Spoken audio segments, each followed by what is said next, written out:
Midnight Society, a name shrouded in mystery, excitement, and of course, controversy. If you're an FPS player who frequently watches streamers, chances are you know the name and the creator.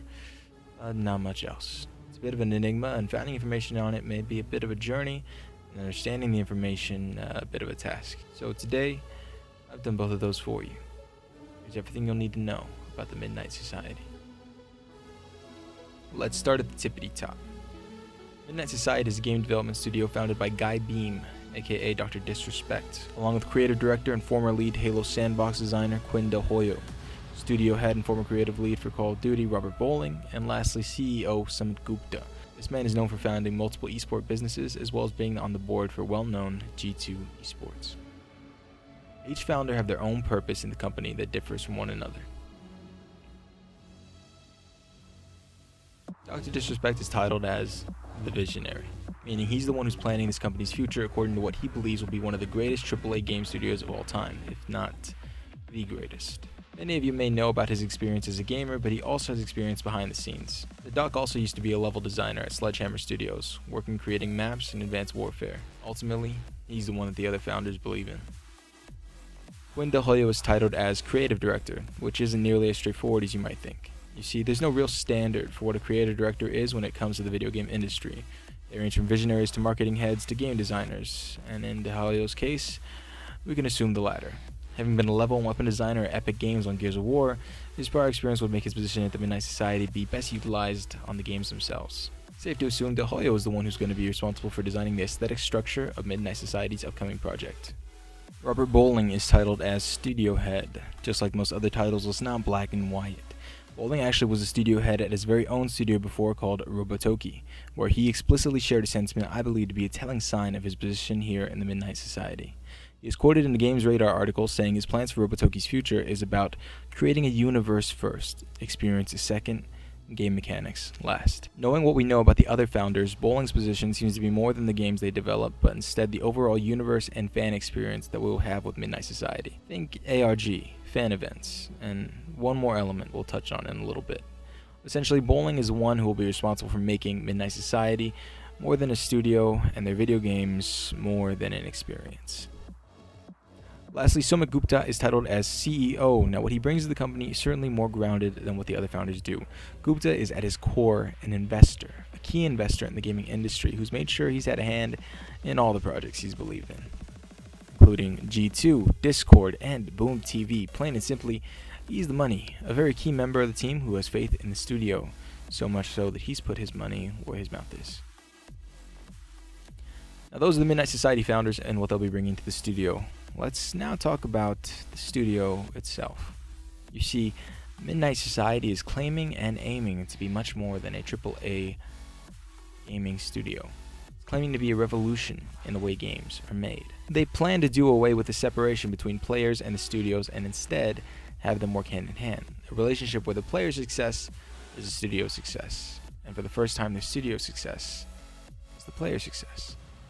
Their first step in the direction has been a controversial one, all due to this 3-letter anagram that sparks an emotion of some kind in nearly everyone that reads it.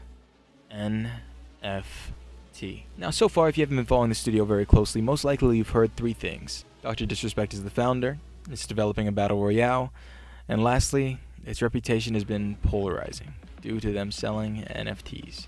Now, just to lay all my cards on the table, I'm anti-NFT.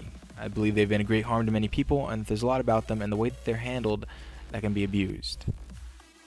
With that being said, I myself am a variant.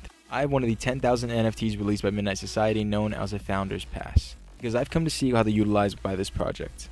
And I'll tell you what I think, coming from someone who doesn't believe most NFTs to be a positive addition to the culture. To boil it down to its simplest understanding, in the Midnight Society universe, an NFT is used as a ticket, a membership card, or a token, to state that I'm allowed entry because I have this item with my name on it.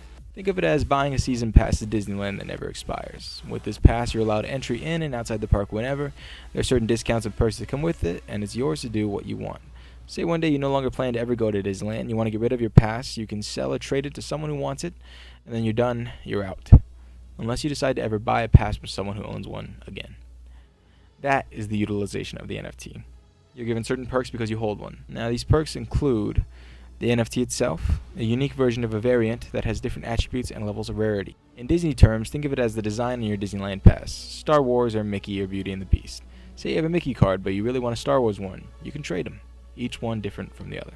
You'll also be given access to private channels in the Midnight Society Discord, where you can speak to other variants and will be given special announcements regarding the games and projects of the Midnight Society. Early access to game builds and weapon tests, rumored to be as early as this month. Voting rights on game features, exclusive access to studio events, including one this month in LA that I plan on attending myself. First dibs on merchandise and future Visor Cortex drops. I'm assuming by Visor Cortex drops, it means that once they make more NFTs, you'll have first dibs on buying them. Lastly, and most ominously, early access to industry guilds via the Eyes.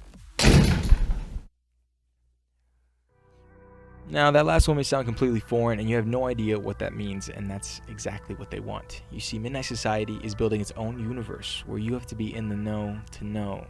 You know? That brings me to our next topic, the universe of Midnight Society. This is where things get pretty wacky, and now I think the most important piece of advice I can give to you when absorbing all this information is to remember we're not talking about a video game. We haven't been this whole time. We're talking about a world built around the studio and the players. A society. Now, much of what you're about to hear comes directly from studio head Robert Bowen. When you enter Midnight Society, you are what is known as a claw. Claw equals player. Being a claw is to be a player in the Midnight Society games. It's not specific to one game, it's a title you take with you through all of the games and the universe of Midnight Society. Among the claws is an exclusive echelon of players known as variants. These are players/claws who have purchased the Founders Pass and are active participants in the development of the Midnight Society games and projects. Think of the variants as beta testers of sorts. The difference is that instead of being in-studio testers, they're members of the community, just like all the other everyday gamers. Variants will have the ability to vote on key design decisions that are both small, think reload speeds, recoil balancing, and time to kill tweaking, and big, maps, modes, and game metas. Now, as I mentioned before, I personally am a variant. I am variant Gamma 2 Bravo. And while it feels cool to say, in reality, I'm just someone who bought the Founders Pass to play the games early and wants to be more involved in Midnight Society than most players. So we have claws, general everyday players, and we have variants, players who own the Founders Pass. Now, what are the Eyes? The Eyes are another subsection of claws that have yet to be created but will be sometime in the future. From what we know so far about the Eyes, most likely they will also come with their own NFT drop that players will be able to purchase. Their role in the society, however, differ from the variants. The Eyes are meant to be the industry that runs Midnight Society. They manufacture weapons, mercenaries, and cosmetics that will be used by the claws in Midnight Society. What this means is that players will be able to become artists for Midnight Society, creating cosmetics for all players. The best example I can give you is CSGO. The different weapon skin designs and character designs you see are submitted by players and voted on and can be chosen to be implemented into the game. Within the Midnight Society, it'll be the members of the Eyes who have the ability to design weapon skins and player characters that will be utilized within the games. Most likely in a similar way to CSGO, where the Eyes and maybe even the claws vote on which designs make the cut. Now, before we move on to the last topic of the video, there's one important message that Midnight Society wants to get across. If you've made it this far, then you're either someone who's all aboard and excited for the universe, or you may be someone who feels a little overwhelmed by it all and not sure how accessible the games are going to be to you. The message they want to get across is that whatever side you're on, this game and these games are for you. If you want to play the games, like normal games such as CSGO or Warzone, where everything is all in-game and not in the real world at all, that'll be completely fine, and you'll still be able to enjoy the games they make just like that. Or if you want to participate in the Midnight Society outside of the games as well, trading NFTs and items within the society, they are certainly encouraging that. Now, say if you fell into the first category of being just a normal player for now, but years down the line you found yourself with many in-game items and want to be able to take those to the Midnight Society out of the game to sell or trade or whatever you please. You'll be able to do that with ease as well. The main driving force of Midnight Society is that when it comes down to adapting new technologies and approaches, is to leave it up to the players. Players, claws, variants, the Eyes. Now, something you may have noticed at this point in the video is that we've been talking about Midnight Society and have hardly mentioned at all the game. Like I said before, everything I've talked about has been about Midnight Society and not about their Battle Royale game that they're currently developing. Some of you may have heard the name Midnight Society and believe that was the game, but it's not.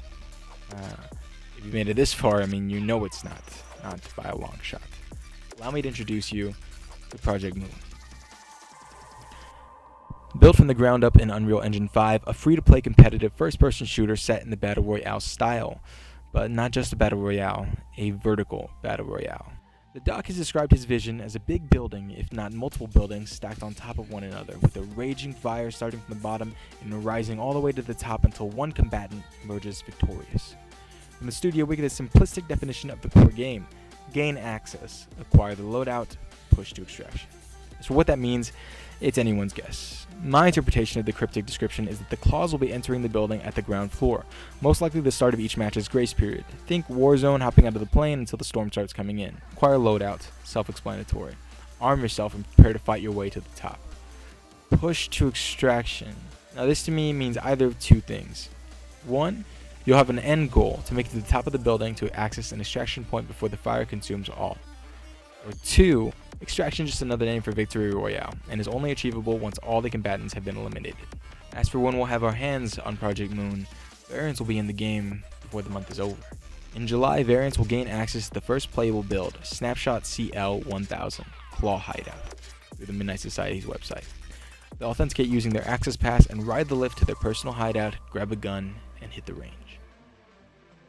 What we'll most likely be seeing is a small little snapshot of the game itself, where we'll be in a closed-off section of the game known as our hideout, where we will be able to look around, mess with the mechanics, and learn the combat at the gun range. Think aim training custom maps for CSGO. Wait. At the time of editing this video, new information just came to light about Project Moon from the Midnight Society Twitter itself. And so, I'm going to give you that new information right here, right now.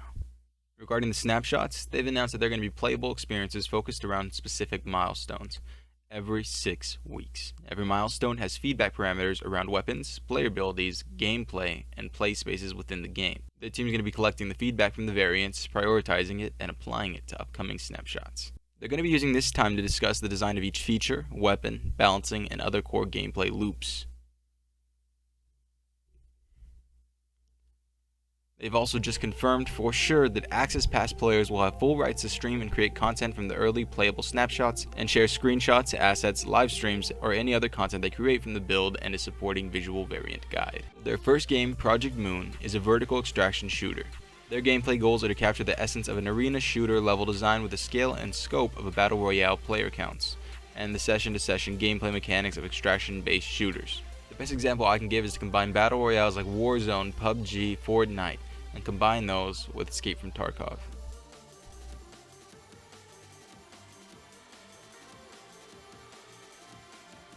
Now regarding the snapshots. Snapshots aren't the full game, but rather vertical slices of key aspects of the game meant to focus on the community's decision around specific features or mechanics they're actively building. Every 6 weeks, these snapshots are updated with additional features, mechanics, and assets based on the discussions within the community. They aim to have enough content in each snapshot that there can be actionable discussions and conversations around each one.